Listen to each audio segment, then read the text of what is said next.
Fala galera, um prazer tê-los aqui para mais uma videoaula de quem é do Professor Jubilu. E já quero começar esse nosso processo pedagógico com um dado extremamente alarmante. Eu quero chocar você.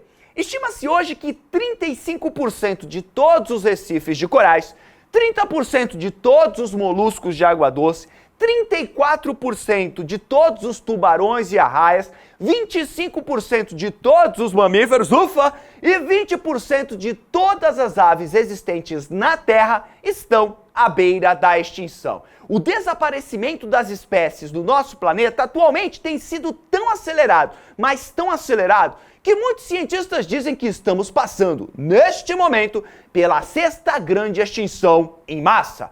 O planeta Terra até agora presenciou 5 momentos em que a quantidade de espécies caiu abruptamente. E todas elas ocorreram por causas naturais, Porém agora é a primeira vez que a ação de uma única espécie é responsável pela extinção de várias outras. E aí eu te pergunto, que espécie é essa? Adivinha? Estou falando do Homo sapiens. Exatamente por isso nunca foi tão importante entender como os seres vivos do nosso planeta vivem e interagem, para que a gente possa, com esse conhecimento, agir e reverter essa tragédia. Aliás, esse será o grande tema dessa nossa videoaula. Por isso, já sabe, né? Bota um sangue nesse olho, porque depois da vinheta tem os conceitos gerais de ecologia para você.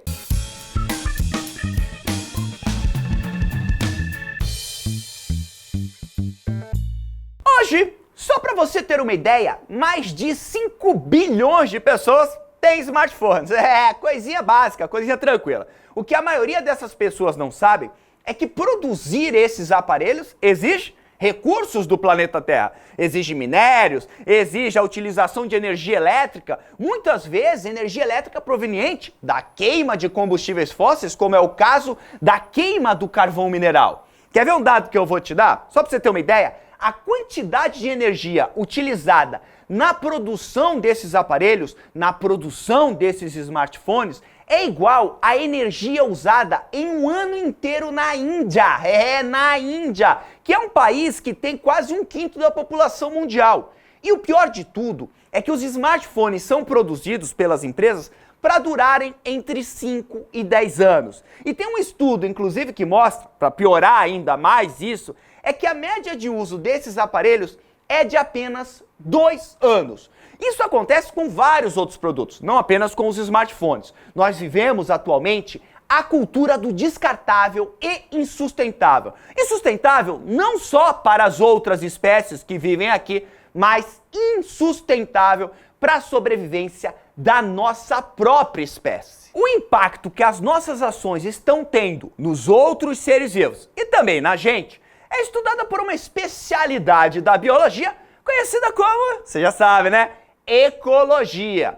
Além disso, a ecologia ela vai estudar como os seres vivos interagem entre si e em como esses seres vivos interagem com o ambiente em que eles estão vivendo.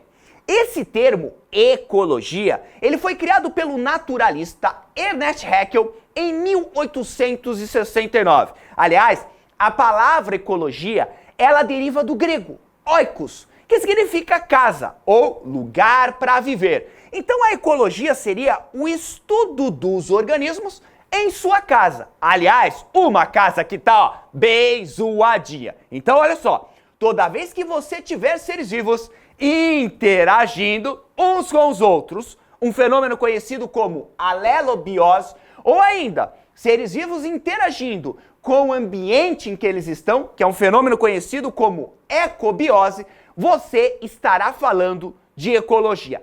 Tá tendo interação, guarde isso, tá tendo interação, quem tá estudando isso é a ecologia. Agora, olha só a pira do processo pedagógico. No ano 3000 antes de Cristo, viviam aqui no nosso planeta cerca de 3 milhões de pessoas. 3 milhõezinhos. Então tinha espaço de sobra no planeta Terra. Quando Cristo morreu, viviam na Terra cerca de 250 milhões de pessoas.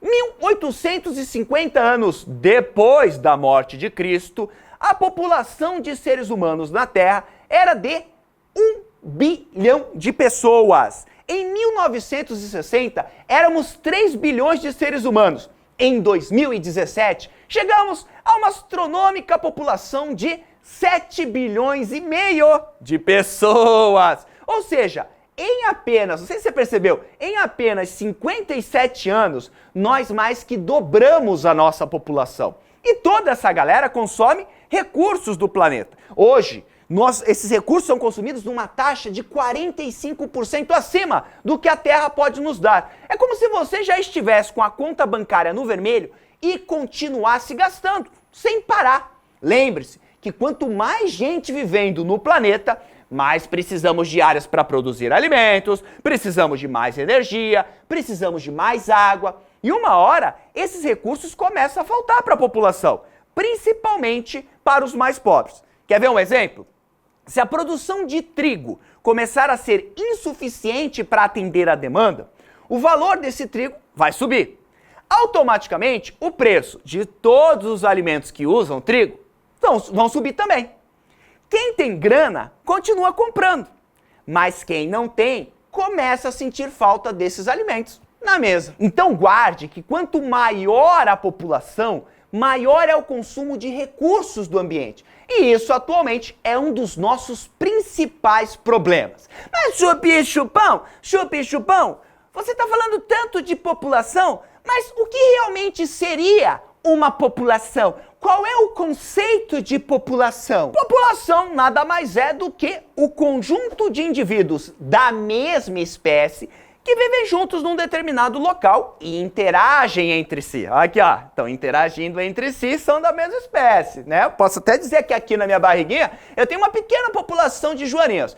Mas no caso dos seres humanos, né? Os seres humanos são da espécie Homo sapiens. Então, quando eu tenho vários seres humanos em um determinado local, eu posso dizer que ali, naquele local, tem uma população de seres humanos. Bora ver esse exemplo aqui para as coisas ficarem mais claras para você. Observe aqui que nós temos um lindo tamanduá, né? Ele é um indivíduo.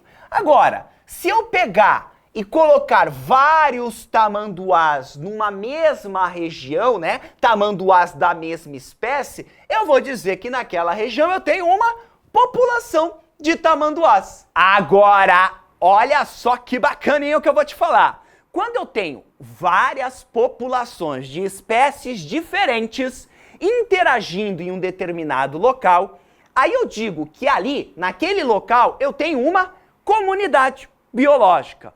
Comunidade é o conjunto de todas as populações de seres vivos de espécies diferentes encontrados num determinado lugar. Anota isso aí. Alguns ecologistas gostam de chamar comunidade de biocenose ou ainda de biota. É tudo a mesma coisa. Qualquer nome que aparecer está falando de um conjunto de seres vivos de espécies diferentes interagindo num determinado local. Todas as espécies, por exemplo, de plantas num jardim formam uma comunidade. Se a gente pegar lá tubarões vivendo nos recifes de corais, lá no oceano, nós também temos um outro exemplo de comunidade. Trouxe aqui para você um exemplozinho de comunidade. Então nós temos aqui um ambiente onde cresce o capim, e capim é um ser vivo, faz parte da comunidade. Aí nesse capim nós temos vários cupins, né? Vários cupinzeiros que abrigam milhares e milhares de cupins aqui. Se nós olharmos melhor, nós vamos ver também, ó, vários gafanhotos, né? Uma população de gafanhotos vivendo nessa região. Se olharmos aqui, vamos ter também uma população de pássaros negros nesse lugar. E também podemos ter aqui, ó, andorinhas, centenas e centenas e centenas de andorinhas. E aí, se eu der mais um clique aqui, vamos observar alguns morceguinhos. Ao entardecer, esses morceguinhos saem, começam a voar por essa região e, de repente, a gente consegue ver tamanduás saltitando por esses campos. E junto com esses tamanduás, nós temos aqui raposinhas caminhando também pela região. Observe aqui, eu não tenho várias populações de seres vivos de espécies diferentes aqui? Sim, eu tenho. Então, isso aqui é um belo exemplo de comunidade biológica. Vale sempre salientar que essa comunidade aqui interage entre si. Só para você ter uma ideia, tamanduá e raposas gostam de comer cupins. Raposa também come cupim. E claro que eles vão acabar competindo por esse alimento.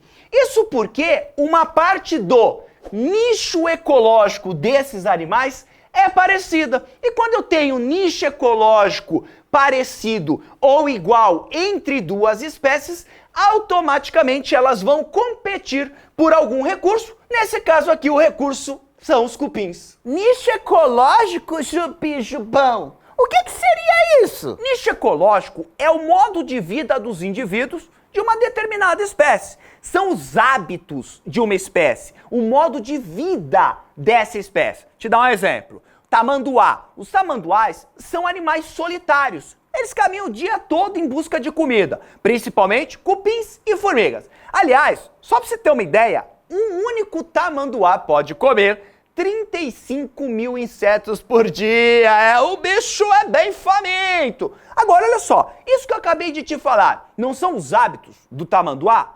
Então isso é o nicho ecológico do tamanduá. Já as raposinhas são animais também solitários e de hábitos mais noturnos. Embora, de vez em quando, você encontre umas raposinhas perambulando de dia. Elas adoram comer pequenos roedores e também gostam de comer pequenos insetos, entre eles os cupins. Olha só, eu não acabei de te falar alguns hábitos da raposinha? Acabei, né? Então eu acabei de te falar uma parte do nicho ecológico dela. Fácil, não é? É como você. Você é diurno, você acorda todo dia no mesmo horário, come, sei lá, 3, 4 vezes por dia, dorme num determinado horário. Os seus hábitos são o seu nicho ecológico. Às vezes, você e seu irmão, eles querem comer um pão de manhã, mas só tem um. Aí o que acontece? O pau come. Vocês estão competindo por um alimento. Como as raposinhas e os tamanduás competem pelos cupins. Bora voltar a falar dos tamanduás. Adoro esse bicho, é fofinho demais, é muito fofinho. Olha só, você sabe onde os tamanduás vivem? Nos campos abertos do Cerrado brasileiro. Então eu posso dizer que o habitat dos tamanduás são os campos abertos do Cerrado brasileiro. Habitat é o local onde uma determinada espécie vive. É a residência de um organismo. É o seu lugar para viver. Agora, olha só a pira do processo pedagógico. Infelizmente, devido ao crescimento das áreas para o plantio, principalmente o plantio da soja, o Cerrado brasileiro vem sendo destruído a um ritmo alucinante. O Cerrado vai acabar em poucos anos. Então, ou seja, o Cerrado acabando, automaticamente você tem os tamanduás e as raposinhas que também vivem no Cerrado perdendo habitat. E com isso fica cada vez mais difícil conseguir água, conseguir insetos, conseguir abrigo. E aí o que acontece? Essas populações começam a diminuir até desaparecerem, ou seja, serem extintas. Inclusive, as raposinhas, elas mudaram uma parte dos seus hábitos, ou seja, elas mudaram uma parte do nicho ecológico delas. Como está cada vez mais difícil conseguir cupim, conseguir pequenos roedores, essas raposas passaram a atacar os galinheiros lá nas fazendas que hoje estão ocupando aquilo que um dia já foi o lar da raposinha. E o que acontece é que muitas vezes essas raposas são mortas por causa disso. Inclusive, quando eu estive lá no Cerrado filmando umas aulas, eu vi numa estrada 7 filhotes de raposinha atropelados. Então você está percebendo o porquê das espécies estarem desaparecendo num ritmo extremamente alucinante? A raposinha, o nosso exemplo, perdeu o habitat. Então se ela não morre de frio, ela vai morrer de sede ou ela morre de fome.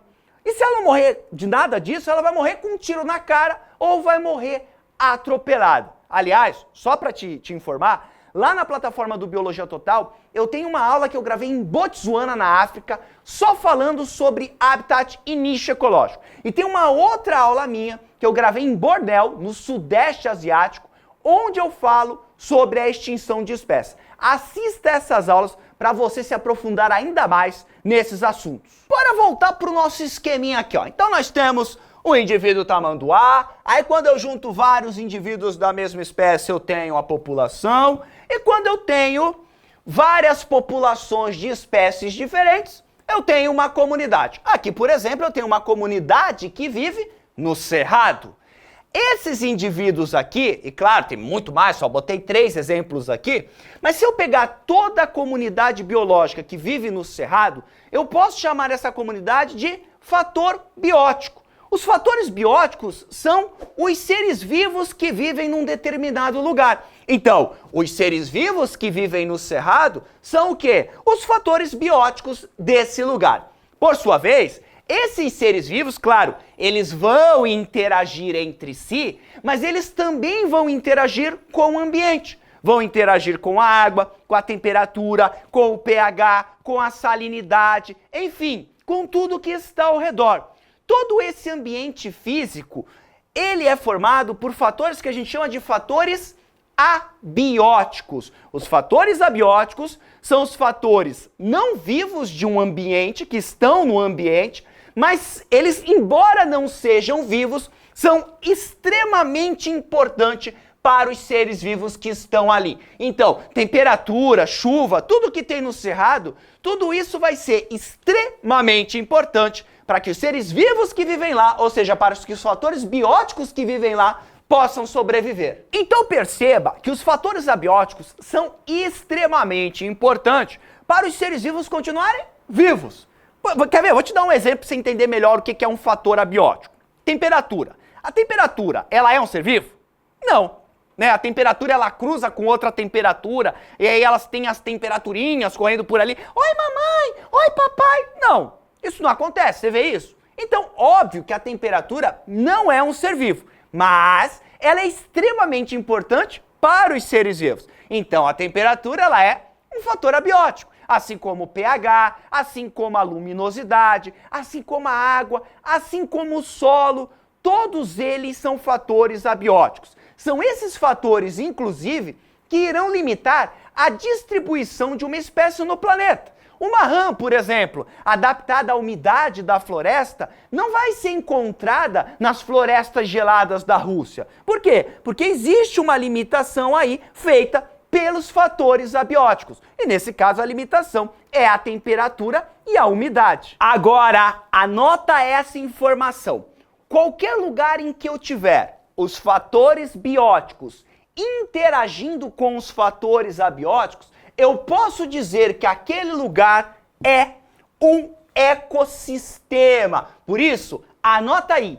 Ecossistema é um local onde temos fatores bióticos, ou seja, os seres vivos, interagindo com os fatores abióticos. Um ecossistema nada mais é do que uma comunidade interagindo com a água, o ar, os minerais do solo e até mesmo com o fogo, né? Porque no Cerrado você tem o fogo lá como instrumento extremamente importante para a vida. Por exemplo, num aquário, nós temos seres vivos interagindo com os fatores abióticos? Sim.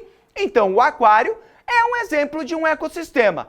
A nossa comunidade, que vive nos campos abertos do Cerrado, elas interagem com os fatores abióticos que estão aqui, né? Se faz calor, o tamanduá se esconde. Se fica escuro, a raposinha sai para caçar. Se pega fogo, esses animais precisam se deslocar para um local onde não tenha fogo. Então, os campos abertos do Cerrado são um dos vários ecossistemas encontrados neste lugar. Então veja que o tamanho ele não define um ecossistema. Ele pode ser desde um aquário até o planeta Terra inteiro. Basta o quê? Eu ter a interação entre seres vivos e fatores abióticos, que eu posso dizer que aquele lugar ele é um ecossistema. Chupão, os campos abertos são um ecossistema do Cerrado? Yes, baby, yes! Ah, tá. Mas eles são só uma parte do Cerrado, né? Porque o Cerrado é muito mais amplo. Yes, baby, yes! Tá, então esse Cerrado gigante seria o quê? Jovem aluno querido, seria um bioma. O Cerrado, assim como a Amazônia, o Pantanal, a Mata Atlântica, englobam vários ecossistemas e não apenas um. Então eles são conhecidos como biomas. Os biomas são regiões que possuem a temperatura, a quantidade de chuvas e até mesmo o tipo de solo bem característico. E são esses fatores abióticos que vão determinar o tipo de vegetação que vai se encontrar nesse bioma. O bioma, ele tem tipo uma vegetação bem característica. É como se fosse a cara do lugar. Por exemplo, repara aí que eu estou caminhando em dois biomas diferentes. Veja como a cara da vegetação de um é diferente do outro. À esquerda, nós temos o bioma Amazônia e na direita, nós temos o bioma Pampa. O tipo de vegetação de um bioma só está ali por conta do clima e do solo que estão nessa região. E toda essa região que tem uma aparência vegetal bem característica é o que nós damos o nome de bioma. Aliás, só para te lembrar, eu viajei o Brasil inteiro gravando uma série, uma websérie, né, com 15 episódios sobre os biomas do Brasil. É só digitar na busca Biomas do Brasil Jubilu para você ver a riqueza que ainda existe e que está tão ameaçada no nosso país. Um detalhe interessante é que muita gente pensa que um bioma termina do nada e logo já começa o outro bioma. Tipo, eu estou aqui, estou no Cerrado, agora estou na Amazônia. Não é assim, né? Não é assim que acontece. Na verdade, existem regiões de transições entre um bioma e outro, que seria um espaço que é meio uma mistura dos dois biomas. Você anda e vê um pouquinho da vegetação amazônica, vê um pouquinho da vegetação do Cerrado no mesmo lugar. Essas regiões de transição são conhecidas como ecótonos. Por isso, anota aí. Ecótonos são áreas de transição ambiental, são áreas de transição de um ambiente natural para o outro. Agora, olha só que bacana. Nos ecossistemas desses biomas, a comunidade de seres vivos ela está interagindo o tempo todo entre si e também com os fatores ambientais que se encontram naquele ambiente. As árvores, por exemplo, elas vão captar a energia do sol. Energia do sol é o quê? É um fator abiótico. Com isso, elas conseguem fazer fotossíntese e produzir energia. As plantas são produtoras de energia, não só para elas mesmas, mas elas também vão produzir energia que será passada por uma cadeia de animais, formando uma cadeia por onde essa energia flui. Das plantas, primeiro para os animais comedores de plantas e depois para os animais comedores de carne. Essa cadeia, onde essa energia flui de um ser vivo para o outro, nós chamamos de cadeia alimentar. Também temos que lembrar dos organismos decompositores, como é o caso dos fungos e das bactérias, que fazem a reciclagem de vários nutrientes para que esses nutrientes sejam reutilizados por outros seres vivos, como é o caso das plantas. Depois, numa outra aula, nós vamos nos aprofundar nesse assunto também. Voltando aqui para o nosso esquema, quando eu junto todos os ecossistemas existentes dentro de todos os biomas do planeta Terra, eu vou formar a esfera da vida, a famosa biosfera, que é constituído por todos os seres vivos do mundo, mais todos os ambientes em que esses seres vivos estão vivendo. Só um detalhe, quando eu falo de todos os ecossistemas da Terra, eu estou falando de toda a água existente no planeta, que é a famosa hidrosfera, e claro,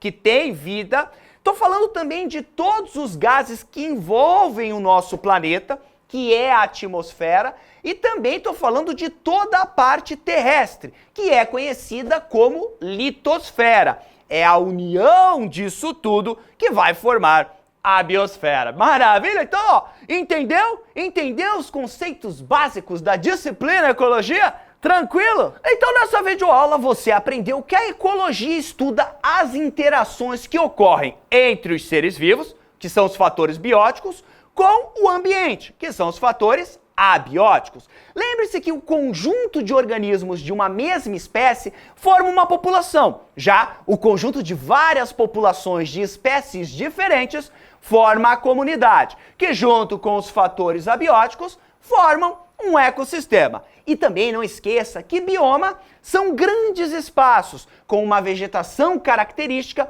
onde encontramos vários ecossistemas. No mais, lembre-se sempre, a menor das ações é sempre melhor que a mais nobre das intenções. Uma ação sempre terá mais valor do que palavras, mais valor do que qualquer intenção, porque é onde o pensamento se materializa, se torna realidade. Não adianta você ter a intenção de estudar, se deixa tudo para o último minuto, se escolhe a procrastinação como um companheiro da sua rotina.